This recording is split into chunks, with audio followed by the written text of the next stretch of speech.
Assalamualaikum warahmatullahi wabarakatuh. Muhammad Nawawi dari Pasuruan. Untuk Habib Hanif, langsung saja singkat padat. Apakah mengucapkan selamat hari Natal atau hari perayaan agama lain sebatas lisan, tentu tidak dari dalam hati mengakui tentang ketuhanan di agama yang lain, sebatas lisan untuk menghormati dalam rangka toleransi, apakah larangan mengucapkan itu termasuk persoalan usul yang harus disikapi dengan tegas meluruskan, ataukah persoalan furu yang harus kita toleransi sehingga tidak perlu ribut? Assalamualaikum warahmatullahi wabarakatuh.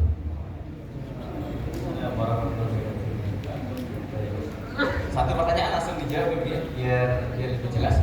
Dari Gus Nawawi Pasuruan yang merupakan alumni sama-sama alumni pondok pesantren bersama dengan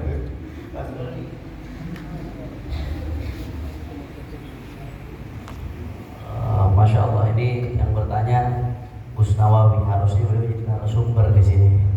Nabi beliau pimpinan pondok pesantren di Pasuruan.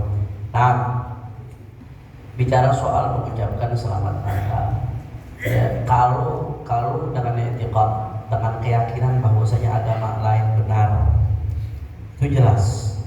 Itu Imam Nawawi mengatakan, wa man lam yukaffir man dana bi ghairil Islam fa huwa kafir wa in adhara ma'adalika al-Islam wa taqaddama. Yang enggak menganggap agama di luar Islam kafir, artinya membenarkan agama di luar Islam, maka dia keluar dari Islam. Berarti dia mempercayai keyakinan mereka, mempercayai bahwasanya ada Tuhan selain Allah dan seterusnya. Itu fatal sekali konsekuensinya kalau ma'al i'tiqad. Nah, adapun kalau tidak ma'al i'tiqad, sekedar mengucapkan, pertanyaannya apakah masalah furu atau masalah usul?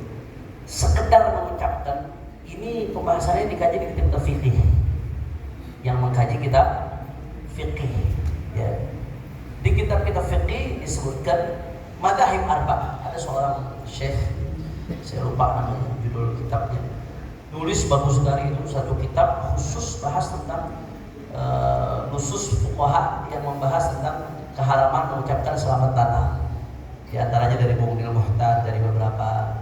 Artinya sebetulnya masalah ini bukan masalah ucapkan tanpa membenarkan, bukan masalah kafir atau tidak kafir, masalah haram atau tidak haram. Walaupun kalau bahasa usaha Habib Taufik, ada juga yang khilafnya mengatakan kafir atau tidak kafir zaman dulu. Tapi kalau tanpa meyakini, khilafnya masalah ini bicaranya masalah haram atau halal.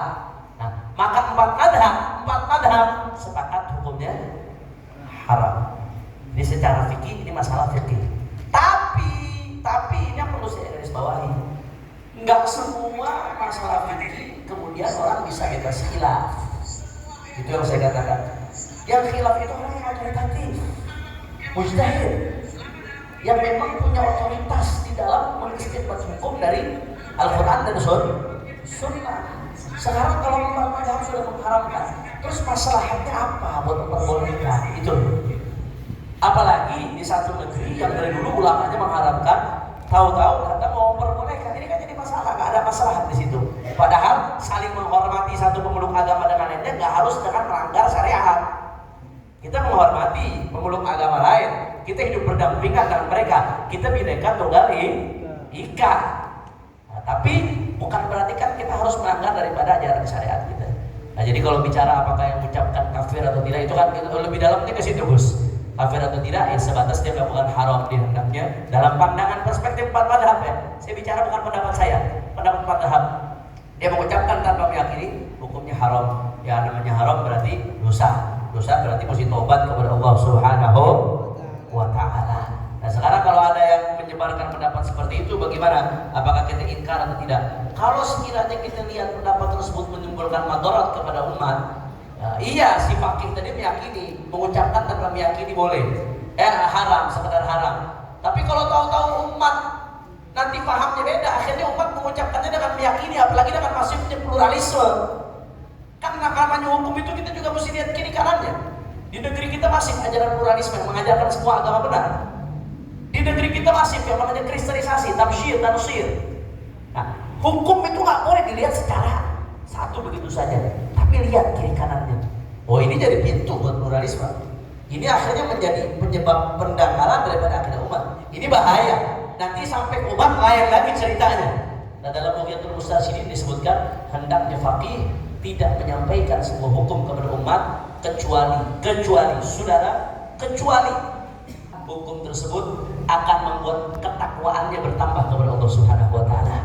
Nah, kalau yang dia sampaikan, enggak semua khilaf itu perlu disampaikan. Kalau yang disampaikan justru bikin orang jadi tasahul, bikin orang jadi campur adukan hukum, bikin orang jadi campur adukan agama, ya jangan buka pintu saddan lil dzari'ah, jangan buka pintu ke situ. Kira-kira paham atau tidak?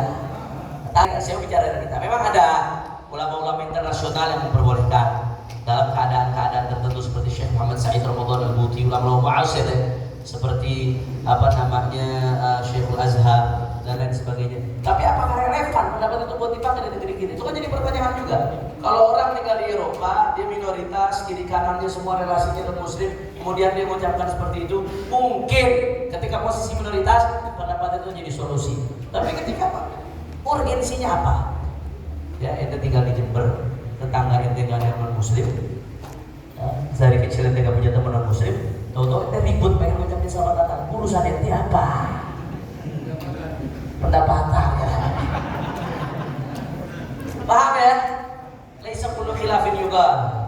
Dan semua perbedaan itu diucapkan, saudara. Nah, saya tetap pada prinsip 4 mazhab mengharapkan. 4 mazhab mengharapkan mau cari apa lagi? Selesai. Paham? Jelas? Nah, oke. Adapun ada kata-kata katanya ada pendapat mazhab Hambali qila qaul fi mazhab Imam Ahmad bin Hanbal yang memperbolehkan. Setelah saya rujuk tahqiq ke kitab yang bersangkutan, ternyata yang diperbolehkan yang ada khilaf itu kalau tahniah bukan urusan Id. Tahniahnya tahniah urusan sehari-hari. Anaknya lahir selamat ya, anaknya lahir sembuh dari penyakit, semangat ya, selamat ya, sembuh dari penyakit. Itu yang khilaf tuh. Tahniahnya jadi enggak, konteksnya beda dalam mazhab Imam Ahmad bin Hanbal. Paham?